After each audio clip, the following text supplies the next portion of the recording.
I have with me today a special guest, Colonel Douglas Macgregor, to talk about all of the different fires going on around the globe, especially those that affect the United States. Colonel Macgregor, thank you for joining me again today.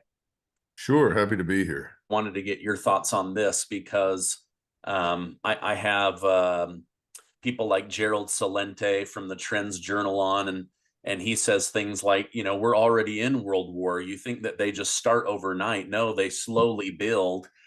Just this morning, I was reading that Ukraine is telling their citizens, Belarus is about to attack us. Be ready to be attacked by Belarus. They're also saying Hungary and Romania are about to come take back Western Ukraine. And then Finland is telling their people, Russia's about to attack us. And if they do, Belarus will jump in. So, there's all these rumors of wars going on.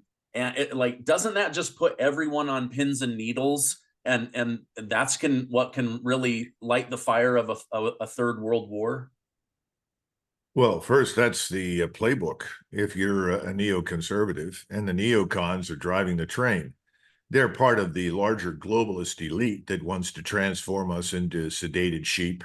They want to degrade the concept of a human being with a living soul and adopt the atheistic sort of materialistic approach to dealing with people as fungible products or commodities, things that are meaningless in and of themselves that can be employed as they see fit.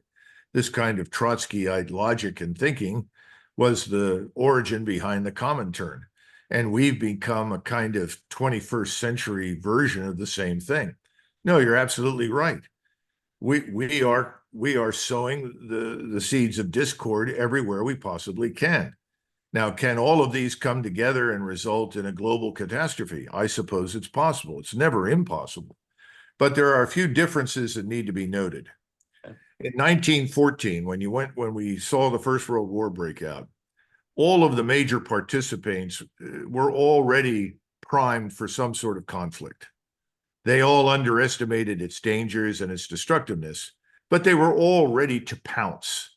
They were already in the launch mode. It didn't take much to cause it. In fact, Gavrilo Princip, the man that killed the Archduke, said after he was captured, even if I had never been there and never shot the Archduke, eventually this war was going to happen. Well, there's some truth to that. But what you have is the slow burn today that takes months and years versus the month or so that elapsed between 28 June and the end of July, 1, 2, 3, 4 August. In other words, everyone did not instantly pull the trigger. It took a succession of events. Well, take that same sort of choreography and apply it to the world today.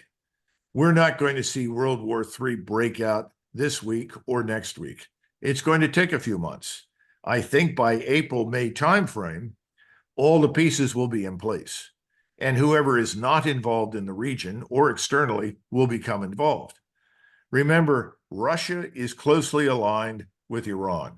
The Russians are not going to allow Iran to be destroyed. By the way, if Turkey entered this fight, the Russians would not allow Turkey to be destroyed.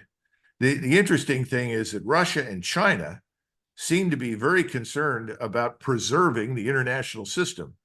We seem hell-bent to destroy it.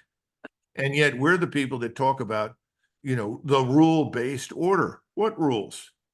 Whatever we say is the rule. Whatever we say, you do.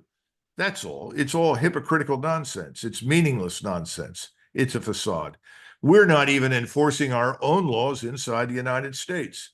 We're rewarding criminals for their criminal behavior. We're putting policemen in jail. Policemen are afraid to enforce the law. We won't defend our borders. We now have a president who wants to commit federal forces against Texas and anyone else that challenges the right of his party, his administration, the swamp. Just put it all together to open our borders and flood us with millions of people that we did not invite. We can't use, we can't assimilate, we can't put to work. And everybody talks about, well, our economy is growing. It's government spending. We are not growing. Our economy is weak. That's the point. And our financial position has never been more fragile. And it's only a matter of time until the world holds a fire sale on our treasuries. Look, we are going to take $300 billion in assets that are Russian and illegally seize those and turn those monies or assets over to Ukraine, this criminal regime in Kiev that's our puppet led by Zelensky. Now, let's stop and think about that. If you watch this, if you're India, if you're China, if you're Saudi Arabia, pick your country, Brazil, Argentina, anywhere. Why would you want to hold U.S. treasuries? How do you know the rug's not going to be pulled out from under you the way we are pulling it out from under Russia? They're going to start offloading our treasuries. And remember, most of these were purchased when they were at 0% interest. So these things are of very little value to them anymore. It's a losing proposition. But that cascading effect overseas is also going to be felt here because our banks own the same toxic treasuries that are now have no real value. They are a burden, not an asset, but they can't sell them. What happens to us? We're just walking into a giant bear trap. That's the point. Yeah. Oh gosh. No, you make a great point. You made me think of something that Stephen R. Covey once said. He said, "Oh, Jesus has this example of you leave the 99 to go after the one," but he said you can also flip that around. If the 99 see you mistreating the one, they lose trust in the shepherd, right? And so what you're saying is, if they see America, United States, steal this money from Russia and then give it away to a corrupt nation, then these other nations go, wait a minute, what if they did this to us? Let's get out of their paper. Let's get out of their assets. Like you say, that could create a huge firestorm, financially for us here in the United States. Final question. I appreciate you coming on. What are your thoughts on this situation at the border? We have Governor Abbott who's saying, I have the right to defend my state. I have the right to keep my people safe. We are, the biggest loading zone for illegal immigrants coming into the country. I want these other National Guards coming in. Let's protect this. And now you have the federal government saying, no, absolutely not. Tear down the barbed wire, let them in, process them faster. But then at the same time, giving lip service saying, we might need to close the border. Immigration's out of control. Does all of the positive talking points out of the Biden administration, is that all just to get reelected? Like, what are your thoughts on this situation? Yes, it's meaningless. Okay. Just ignore it. If it were flatulence, it wouldn't stink up a broom closet. Just ignore it. What are we seeing happen? Well, we're seeing something very tragic. National Guardsmen, just like soldiers in the regular army, are all sworn to uphold the Constitution and to protect the American people. And we're actually talking about a situation where conceivably this president could order federal forces to intervene against Guardsmen on the border with Texas in order to open the border to millions more people about whom we know nothing, and many of whom probably present a clear and present danger to our country and to our society. What is wrong? This is not something that the U.S. Army and the National Guard should have to confront. These people serve the same flag. It's no surprise that soldiers being interviewed, these are regular Army soldiers at various Army posts, including Fort Hood, which is now Fort Cavazos, are saying, I'm not going to do it. I agree with the National Guard. We should protect the country. Some of them have said, well, I'll go over to the Guard. Well, that's punishable under the Uniform Code of Military Justice. It would be very sad if something like that happened and we were prosecuting soldiers who have sworn to protect the country for not committing treason. Because arguably, when you look at what this administration is being done, it looks increasingly a lot like treason. Why would you subject your country to this? It doesn't make any sense. Why would you subject your people to this? I was talking to some people recently that had lost their jobs. it's a bad economy, but in some cases, these people had lost their jobs because their jobs had gone to illegals. Well, gee, what a surprise. The illegal will work for less. And then we have to listen to people working for the New York Times or the Washington Post or the Wall Street Journal pour buckets of filth and abuse all over American citizens to say, well, gee, we should be grateful for all these illegals. They're better people. They'll work. Americans won't. Well, Americans want a living wage. Don't they deserve it?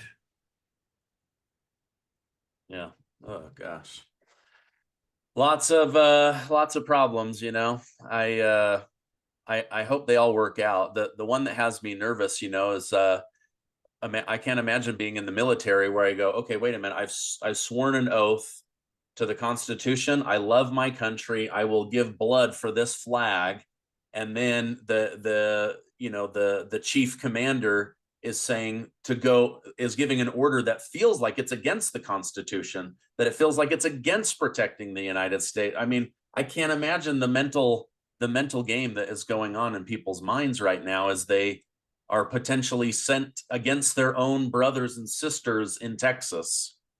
Well, no, I mean, that no responsible commander in chief would do that to soldiers and guardsmen. It's out of the question. That's why I'm saying no soldier or guardsman should ever have to confront this issue. This is something that should have been sorted out a long time ago in Washington, D.C.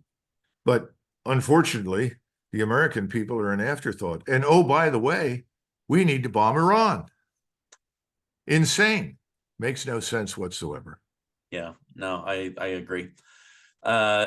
People like you and others, you're coming together under Our Country, Our Choice to help educate people on values, the Constitution, love for the country, love for family and freedom.